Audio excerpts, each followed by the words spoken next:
para conhecer vocês. Gente, pastor Roberto está com a gente hoje. Acompanhando eles, veio parte da congregação. Juarez está conosco aqui hoje. Paty também, sua esposa está aqui. Pastora Leia, que é a mãe. Gente, a mãe do pastor Roberto, pastora Leia está com a gente hoje aqui, olha só. Amém. E a Alana está lá, é da mídia também, da BNTC, também está com a gente. Está fazendo a mídia, trabalhando para o Senhor. Glória a Deus. Vocês estão felizes de receber essas famílias lindas que estão com a gente aqui? Vamos aplaudir Jesus pela vida de cada um deles. Pastor Roberto, por favor. Glória a Jesus. Nós vamos já passar a oportunidade para o pastor Roberto, que vai estar ministrando o nosso coração. Deus tem uma palavra para cada um de nós essa noite. Tem liberdade de ministrar a palavra de Deus em nossas vidas. Estenda as mãos para cá. Senhor, apresentamos o seu filho, que mais uma vez estará sendo usado por ti. Dizemos, eis-nos aqui, fala conosco, ao nosso coração, aquilo que nós precisamos ouvir. Que a sua palavra nos transforma e que possamos sair daqui esta noite como um cristão autêntico, Senhor, para vivermos esse tempo de crise e de escassez. Revela a sua palavra aos nossos corações essa noite e use o seu filho em nome de Jesus. Amém. Vamos aplaudir Jesus bem alegre.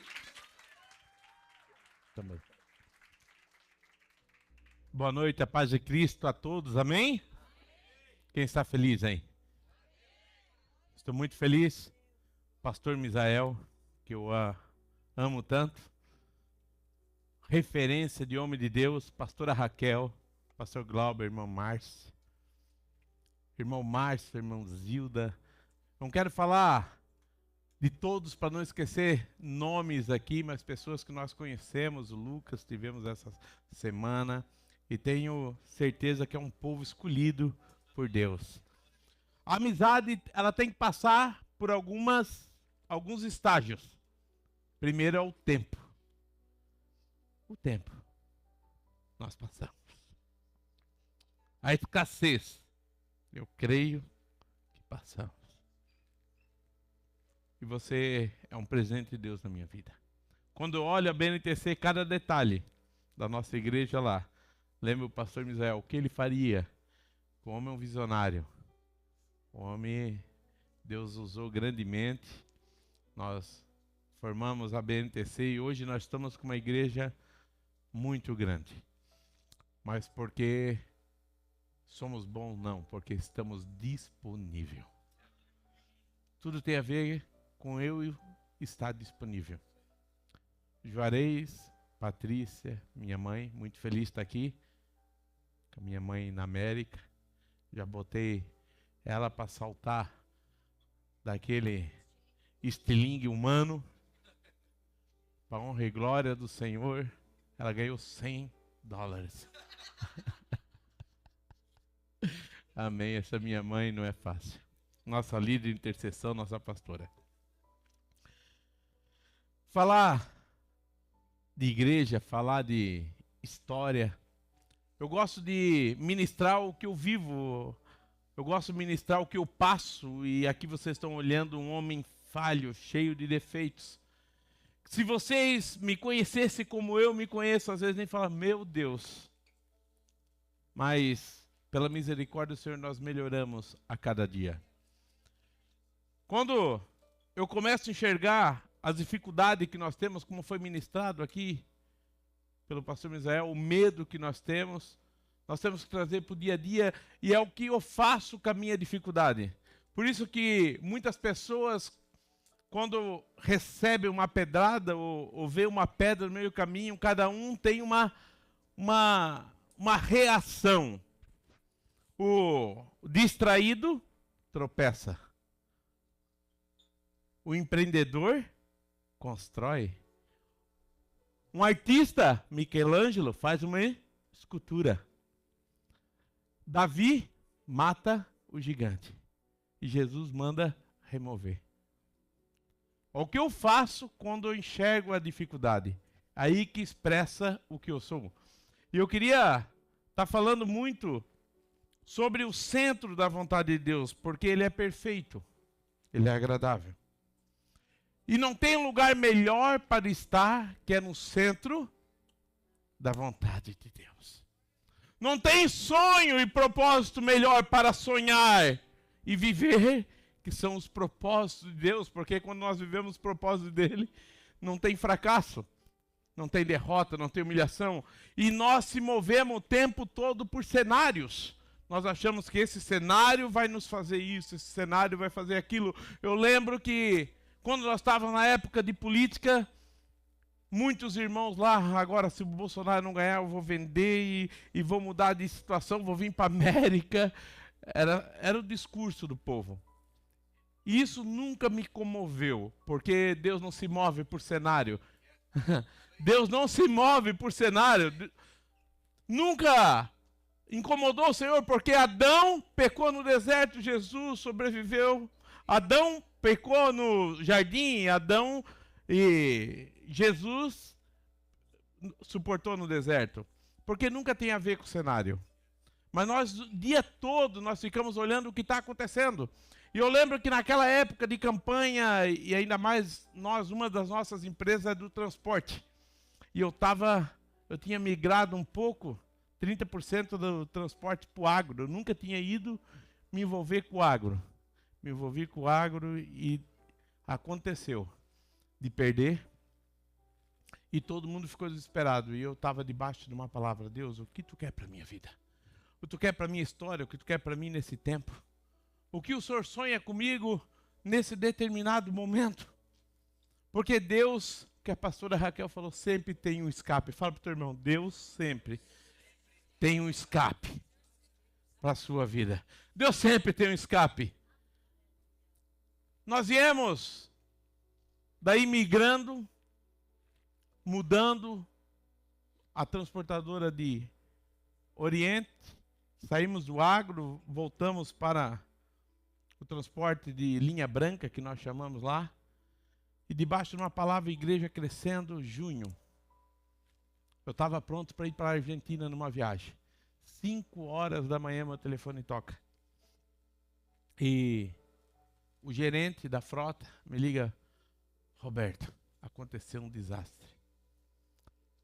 Um caminhão teu bateu num ônibus e matou muitas pessoas. Saiu no G1, está no G1. E eu fiquei desesperado, sem saber o que fazer. Porque aquela angústia te bate dia a dia. E daí eu falei: o que vamos fazer? Vamos viajar ou vamos ficar?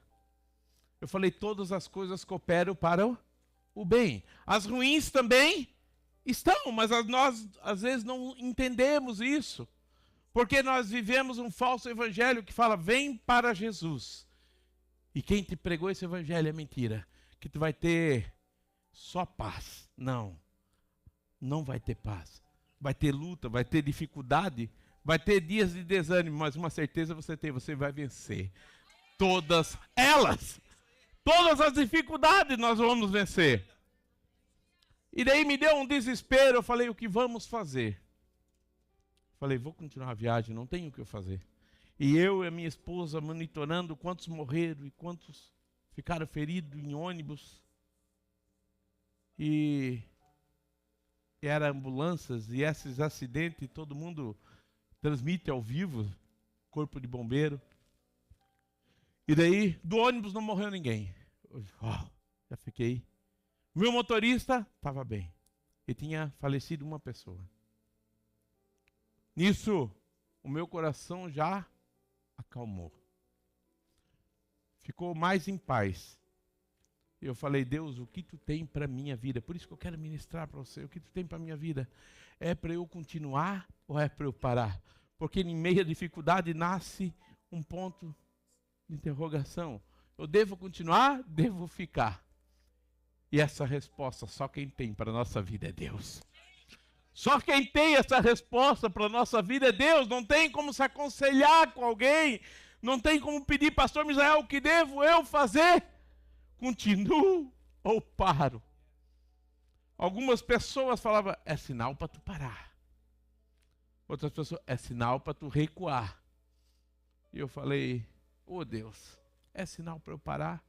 Aquela incerteza. Outros: não, é para tu continuar. Isso aí veio para mudar a tua vida, te tornar forte. E essas vozes nos deixam confusos. É assim ou não é?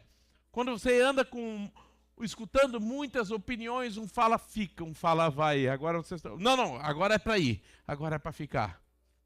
Mas não tem um jeito melhor que escutar a voz de Deus.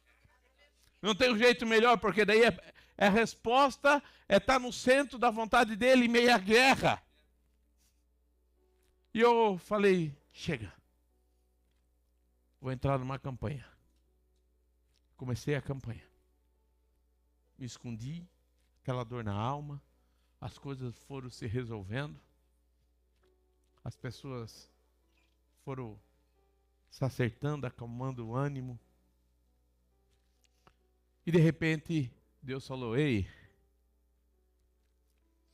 depois da pressão, vem a prosperidade. Fala para o teu irmão, depois da pressão, vem a prosperidade. Depois da desonra, vem a autoridade. Daí eu saí dali, irmão, o cenário não mudou nada. Mas eu saí dali como um leão. Falei, não, agora é para eu continuar, porque se Deus quer me levar para outro nível, Ele só fez um teste. Mas uma coisa que eu estava falando para a pastora Raquel, meu maior medo era que um caminhão meu batesse num ônibus. E a indenização dá muito grande no Brasil. Nós estamos falando 120 milhões dava essa indenização. Não tem seguro que cubra isso tudo. Mas esse era um medo que eu tinha e eu falava, meu medo é acontecer um acidente. E aconteceu o que eu mais temia. Eu aprendi uma chave poderosa, o teu grande medo. Não fala para ninguém, nem para o diabo escutar, que às vezes nem ele tinha a ideia que isso ia te ferir tanto. Mas você fica falando, ele fala, vou achar a oportunidade, porque eu já sei o ponto fraco dele. Ali, eu recebi aquela palavra, saí dali como um leão. Falei, não, agora vou investir. Saí dali fazendo pedido de caminhão, irmão. Naquele dia nós fizemos um pedido de 50 carretas novas. E Deus foi abençoando e foi abençoando. Por que eu estou falando tudo isso? Porque obedecer é a chave. E eu quero ministrar sobre obediência.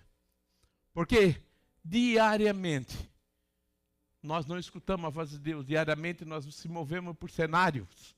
E os cenários querem nos destruir. Mas a Bíblia fala que a fé não vem pelo ouvir. Não vem pelo ver, vem pelo ouvir a palavra de Deus. E isso nos distrai, porque diariamente nós queremos ver o cenário. E estamos vendo o que não está acontecendo. Por isso que, pega assim a sua mão, esquenta aqui, bem forte. Forte. Põe agora aqui na sua bochecha. Eu falei o quê, irmãos? Bochecha. Mas vocês, a maioria botou onde?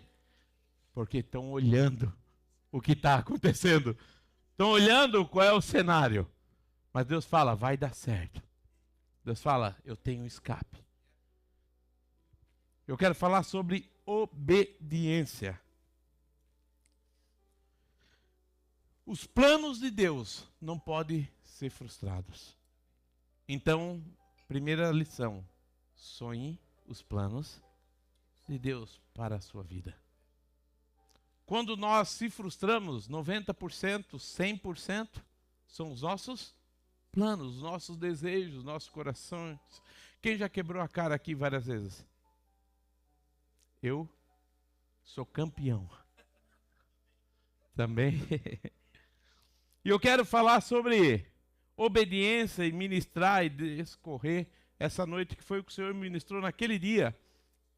Eu quero falar sobre obediência que está em Gênesis 2, 16, 17. E o Senhor Deus ordenou ao homem, come livremente de qualquer árvore do jardim, mas não coma da árvore do conhecimento do bem e do mal, porque o dia que comer, certamente morrerá. Primeira chave. Quem não obedece, morre. Fala para o teu irmão, quem não obedece, morre. A falta de obediência gera morte. Por isso que nós temos que entender o que Deus está falando para mim e para a sua vida. Aqui nós temos um exemplo muito forte sobre isso, sobre a falta de obediência. No caso de Adão e Eva, gerou morte, foram expulsos do jardim. Muitas vezes nós não obedecemos e trazemos morte para nossa casa, para nossa família. Nós trazemos morte para os nossos sonhos, para a empresa, porque nós não obedecemos. Quero falar de outra pessoa que também não obedeceu. Jonas 1:3. Jonas se aprontou, mas foi direção contrária. A fim de fugir do Senhor, desceu ao porto de Jope, onde encontrou um navio que estava de partida para Tarsis. Comprou a passagem e embarcou para Tarsis, a fim de fugir do Senhor. Todo mundo conhece essa história. Jonas era um homem temente a Deus. Jonas amava a obra de Deus, mas estava fora do propósito. É o que eu estou falando. Qual é o propósito de Deus para a sua vida? Pergunta para o irmão, qual é o propósito de Deus para a sua vida? Nesse mesmo cenário, em Atos 9, 42, 43, a notícia se espalhou por toda a cidade e muitos creram no Senhor. Pedro ficou em Jope algum tempo hospedado na casa de Simão e fez milagres. O mesmo porto, mesmo cenário, um desobedecendo, teve que voltar. E o outro operou milagre. A obediência gera isso. Mas quem tem filhos aqui? Levanta a mão. Nós sempre queremos que os nossos filhos obedeçam a nós. É assim ou não é? Eu tenho 2 adolescentes. 2. E a gente sempre fala, obedece. Não está escutando, não está ouvindo, não está... Só que todo tempo, eles parecem que não fazem ao contrário. Se tu fala, eu acho que eles têm um botão. Não sei se a Aninha tem esse botão. Tem? Deleta. Não estou escutando. E até eu acho que eles fazem um curso na mesma escola da adolescência e balança a cabeça. Tá entendendo? Tô. Tá vendo? Tô. Sai dali. Faz tudo errado. Que a gente não combinou. Só que a gente fica furioso. E esse dia eu estava olhando, será que eu não faço a mesma coisa com Deus? Será que Deus não fala, ei, faz isso, isso, isso, isso, o caminho é esse. Nós levantamos e vamos pela nossa direção. E daí o que acontece? Frustração. Eu estou falando aqui sobre tipo de obediência. Quero falar de um personagem que obedeceu. Noé. Ele falou, porque quem anda com Deus ganha propósito do Senhor. E quando Deus dá propósito, é certinho o tamanho. Quando Deus manda tu fazer algo, é assim ou não é, pastora Raquel? Tu já sonha com o encontro de casais, como vai ser a mesa, como vai ser as coisas, quem vai fazer a comida, já está tudo projetado. Porque quem anda com Deus ganha projetos. E Noé ganhou esse projeto. Eu imagino que a maior luta de Noé, irmã Zilda, não era fazer a arca, é convencer a família a entrar nesse projeto. Imagine, ei, para tudo, vamos construir uma arca. E convencer esse povo. E a história todos vocês sabem. Imagine os filhos falando, pai, tu tá ficando doido. Quando as pessoas lá de fora falam que a gente está louco, a gente não liga muito. Mas o problema é quando os nossos começam a falar, pai, tu está ficando doido. Mas Noé ficou firme. E a história todo mundo conhece. Quem entrou para dentro da arca? Os filhos. E salvou a família. Outra chave que eu aprendi aqui. Obedecer gera bênção até para os seus descendentes. Obedecer gera bênção até para os nossos filhos, vão colher bênção da nossa obediência. Porque se você está no centro da vontade de Deus, os seus filhos vão colher isso, como nós vemos filhos que não colhem de Deus, porque os pais não caminharam nos propósitos do Senhor. E aqui eu aprendo com Noé, filhos até colhem da nossa obediência.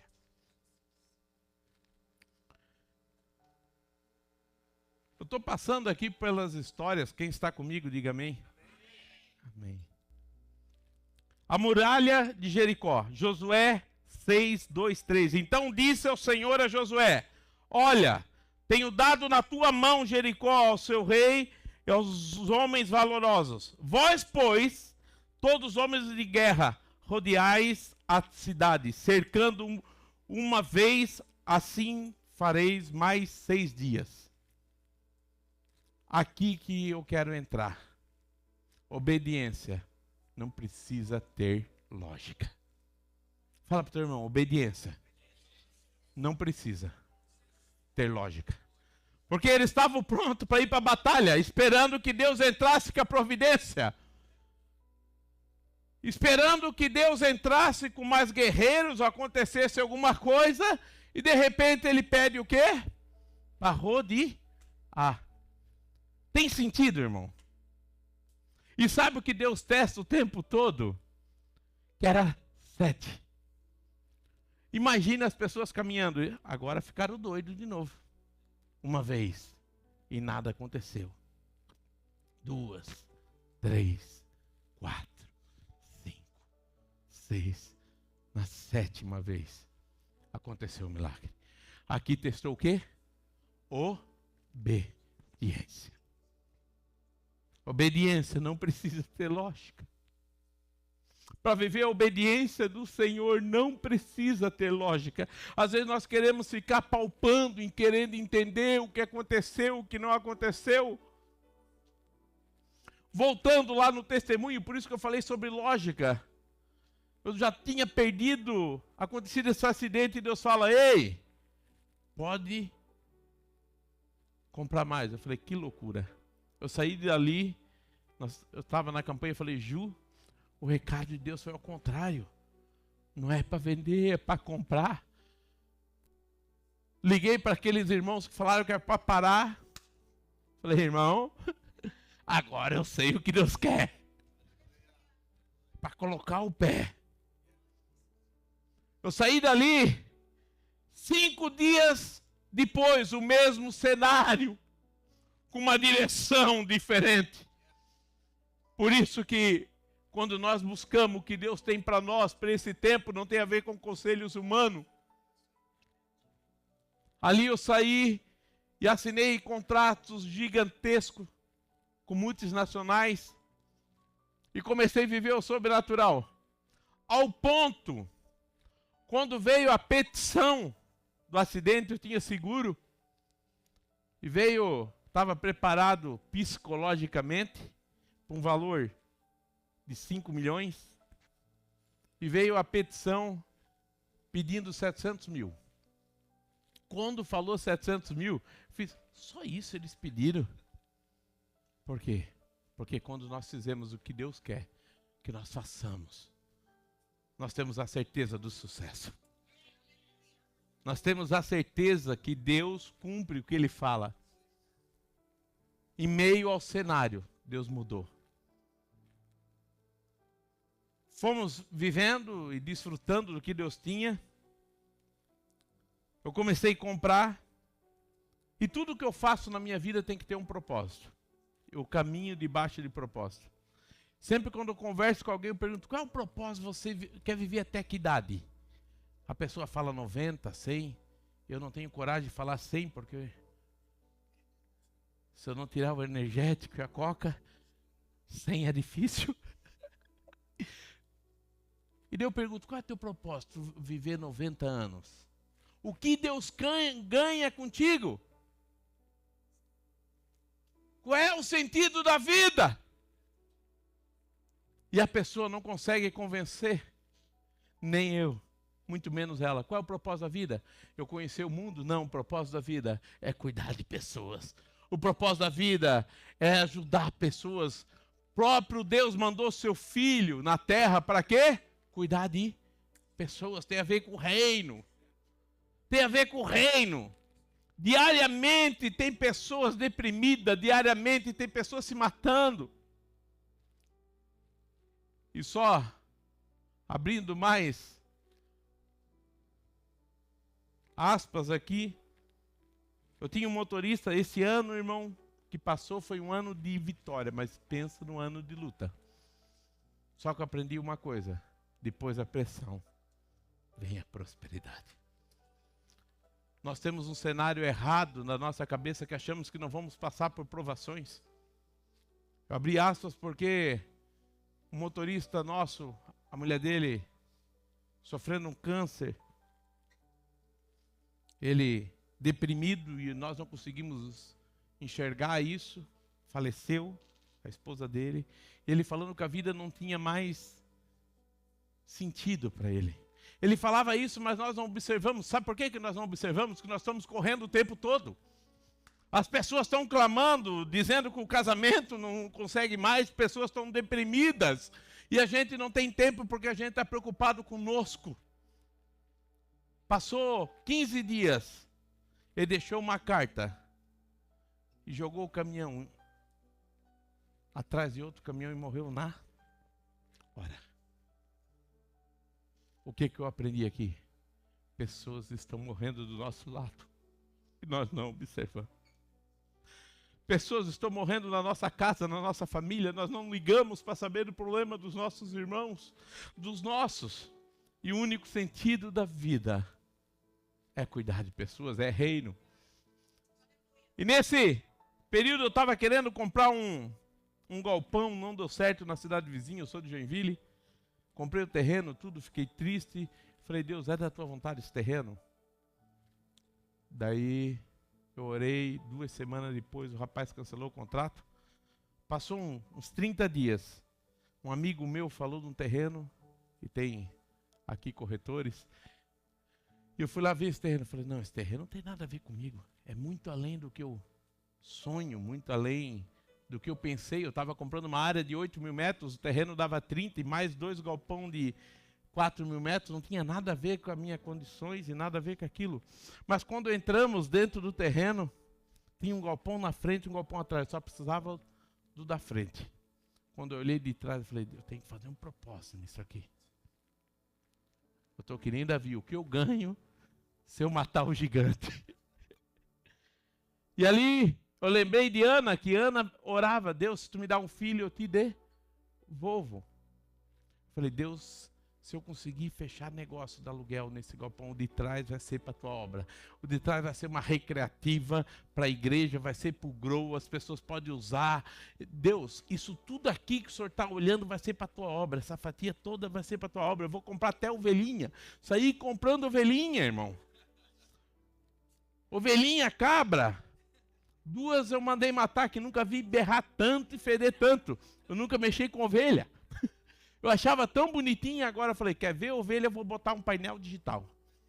Um telão, passa a ovelhinha. Falei, Deus, tem esse propósito. E você caminha com pessoas que amam o reino, é diferente.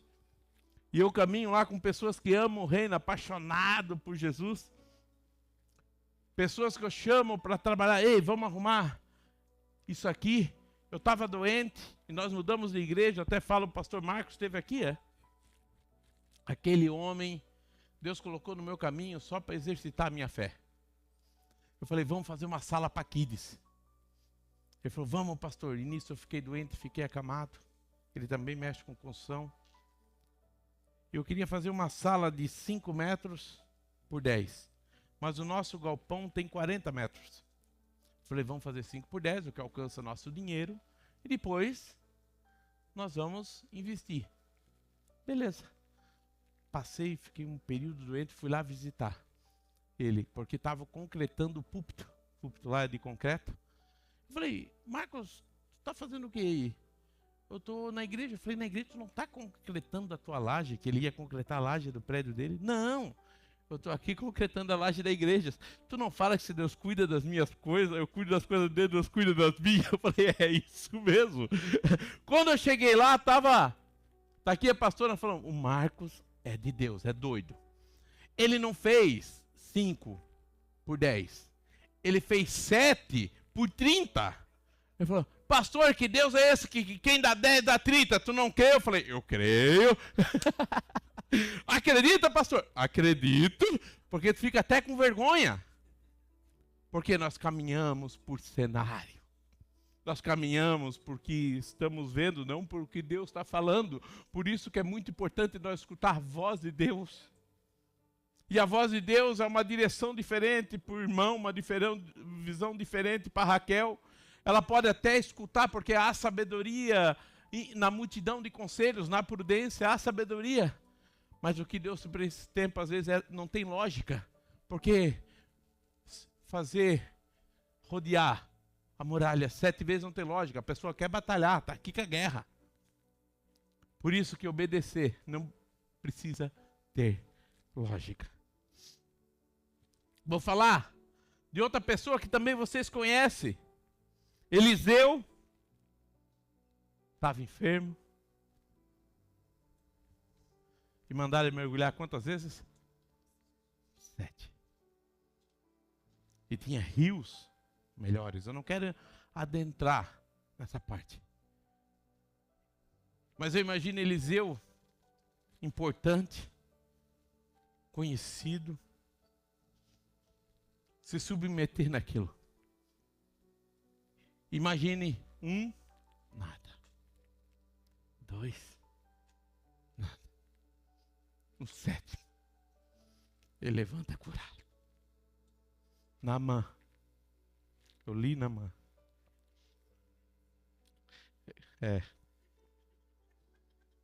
Amém. É a pressão de olhar o pastor Misael.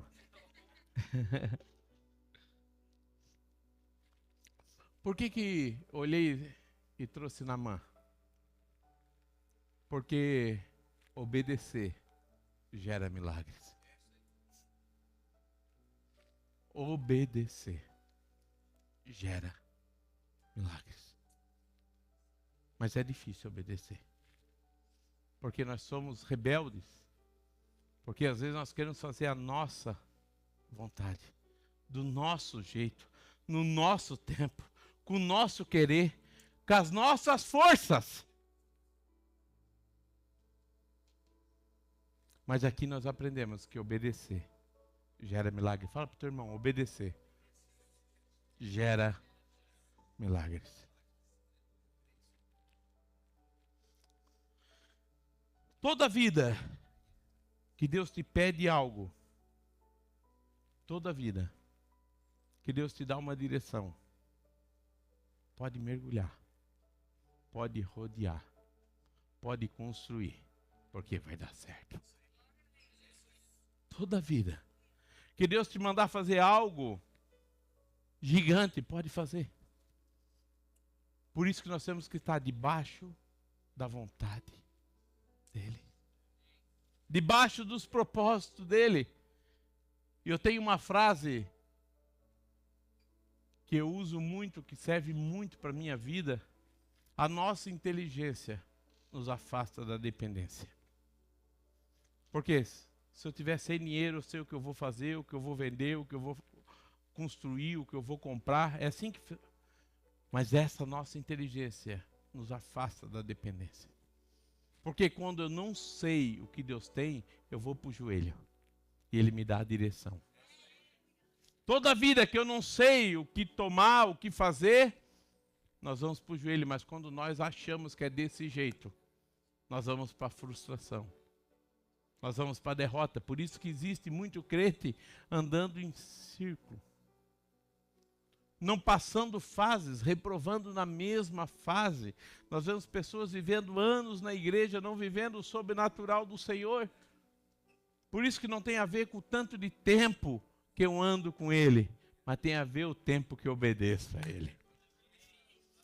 Não tem a ver quantos anos eu estou na igreja, tem a ver com o que eu escuto e faço o que Ele manda.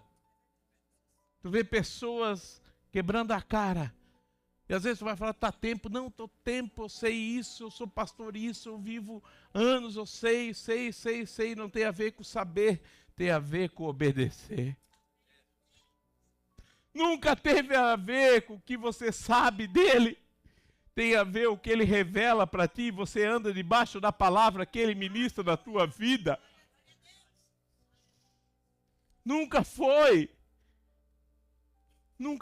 sobre o quanto eu entendo dele, ou o quanto eu sei sobre a palavra.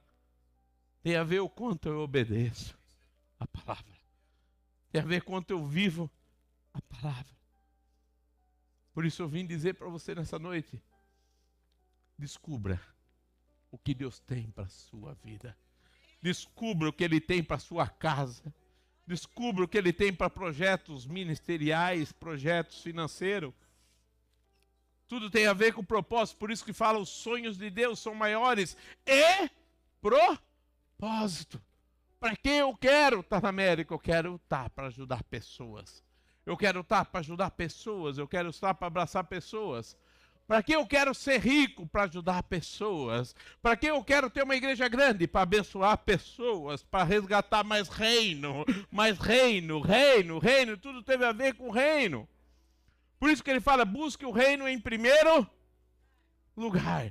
E todas as demais coisas, dinheiro é demais coisas, casa, carro é demais coisas, vos serão acrescentadas conforme você busca ao reino, conforme você quer se dedicar à obra de Deus. Só que às vezes nós se frustramos porque olhamos para o lado e pensamos que fizemos para o homem, porque se você fizer para o pastor Roberto, para a pastora Juliana, se você fizer para Raquel, o pastor Misael, ele pode até frustrar, mas quando você faz para Cristo, Ele te recompensa. E não tem recompensa melhor do que o meu Deus.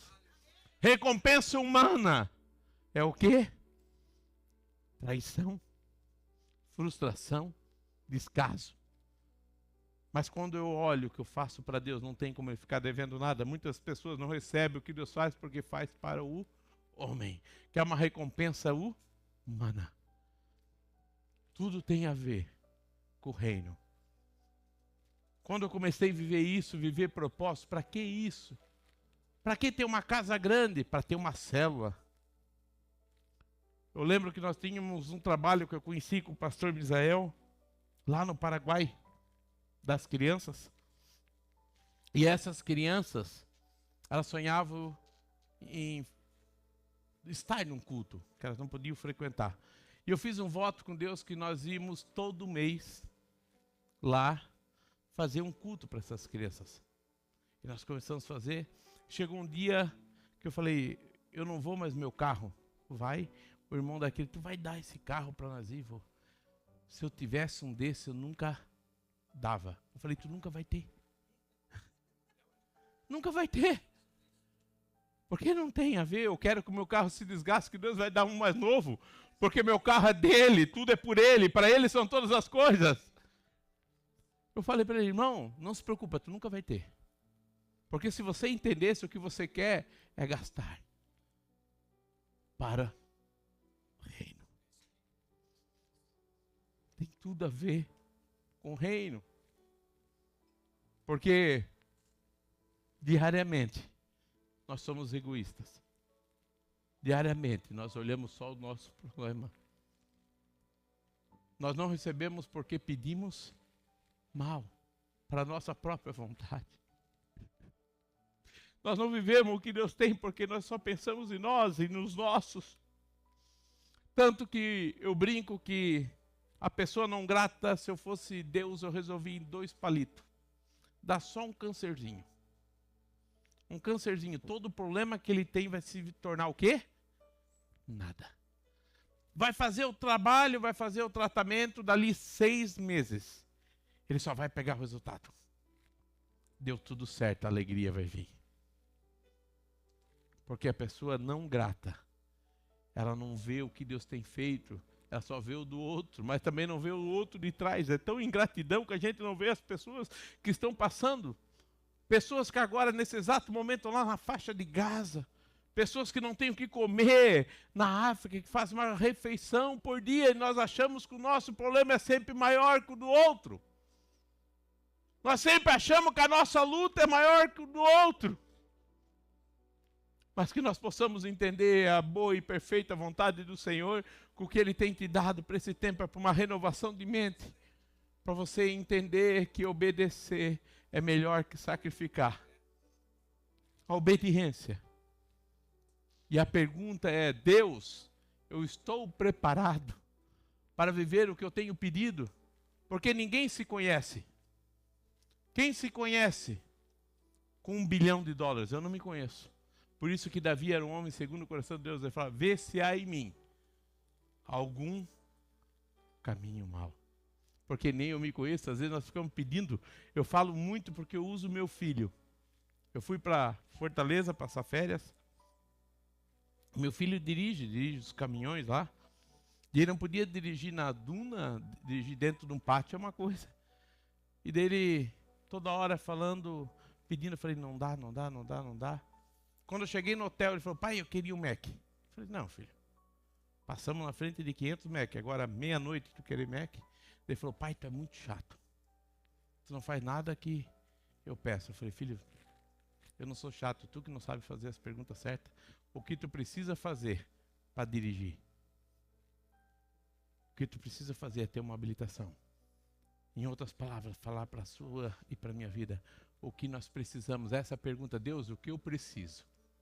O que eu necessito para viver tudo que o Senhor já sonhou para mim? A tua palavra fala que o Senhor tem pressa, então mostra para mim o que há em mim, para eu viver o que o Senhor tem prometido. Eu estou andando em círculos e não vejo solução, mostra para mim. Essa era a pergunta certa.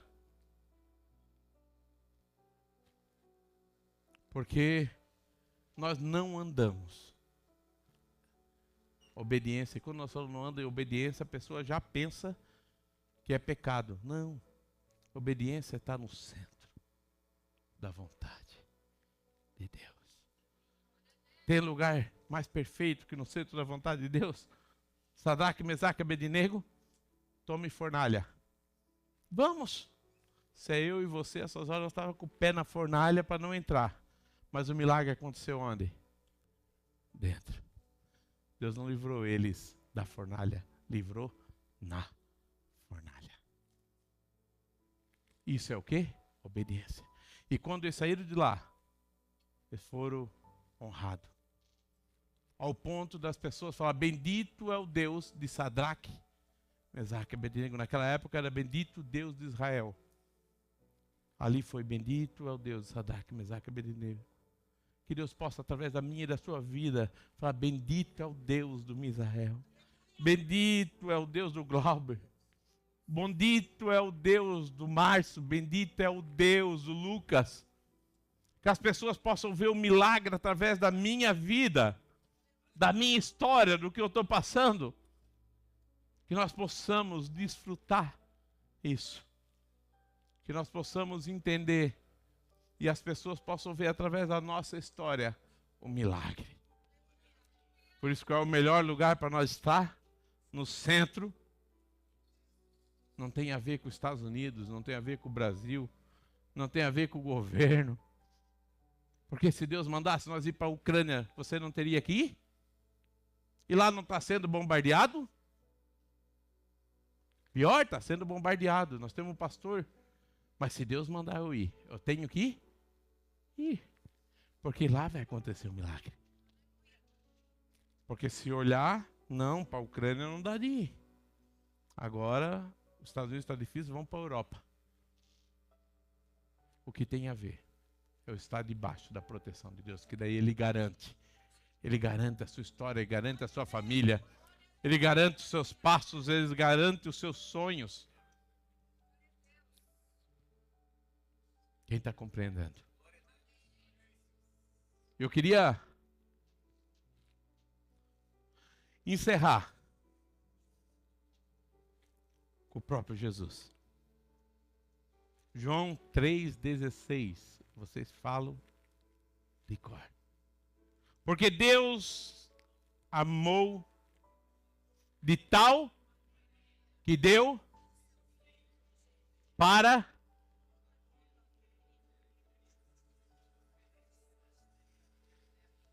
Ele mandou o próprio filho. E o filho obedeceu. E a obediência do filho trouxe vida. Por isso nós estamos aqui. A obediência do filho trouxe vida. A obediência gera vida. O não obedecer gera morte.